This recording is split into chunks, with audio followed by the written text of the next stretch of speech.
all started with a man named Frederick W. Lancaster.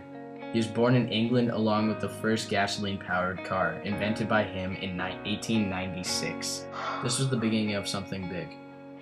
Frederick and others may not have known it then, but it would one day become bigger than they could imagine. Along these lines, gasoline started to be used for other things, such as home heating systems, stoves, and almost any energy-consuming appliance or machine.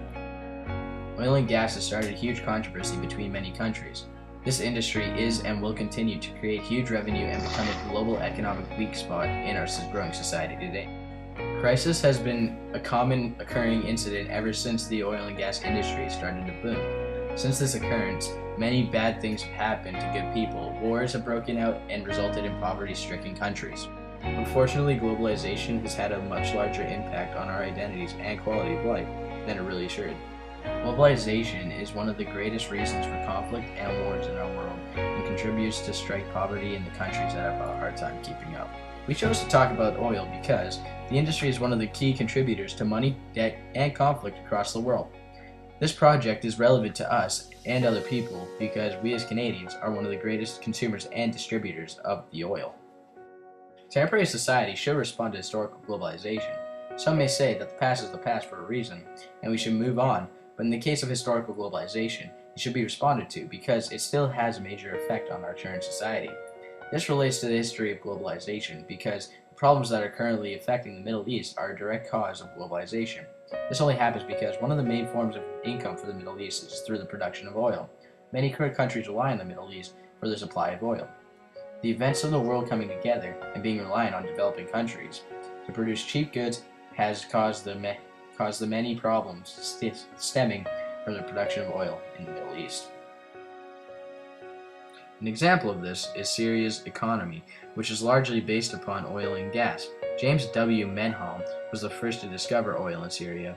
Syrian oil exploration first began in 1933 during the French Mandate by the Iraq Petroleum Company. Syria is one of the more significant crude oil producing countries in the eastern Mediterranean region, which includes Jordan, Lebanon, Israel, and Palestinian territories. According to the Oil and Gas Journal, Syria had 2.5 billion barrels of petroleum reserves as of January 1, 2010. Syria's known oil reserves are mainly in the eastern part of the country, in the Deir ez-Zor Governorate, near its border with Iraq and along the Euphrates River. A number of smaller fields are located in the center of the country. Syria has produced around 385,000 barrels per day of crude oil. Oil production has stabilized after falling for a number of years and is poised to turn around as new fields come online in 2008. Syria produced 5.3 billion cubic meters of natural gas, and 2 years later, in 2010, it increased production to 5 million cubic meters.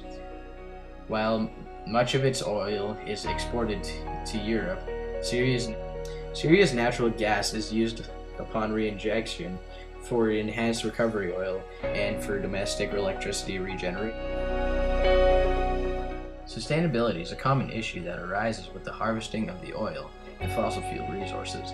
The sustainability of the oil is slowly depleting because currently we are harvesting the oil faster than the earth can create it. This can relate to the whole idea of the supply and demand topic. Everyone in the world requires and demands oil, which is causing the industries to harvest more oil due to the high demand of the resource. Sustainability isn't just an issue that arises with the topic of oil, but also triggers other issues with different resources around the globe. The economy of Syria shrank by 33% during the 1980s due to the fact that their oil reserves proved to be unsustainable.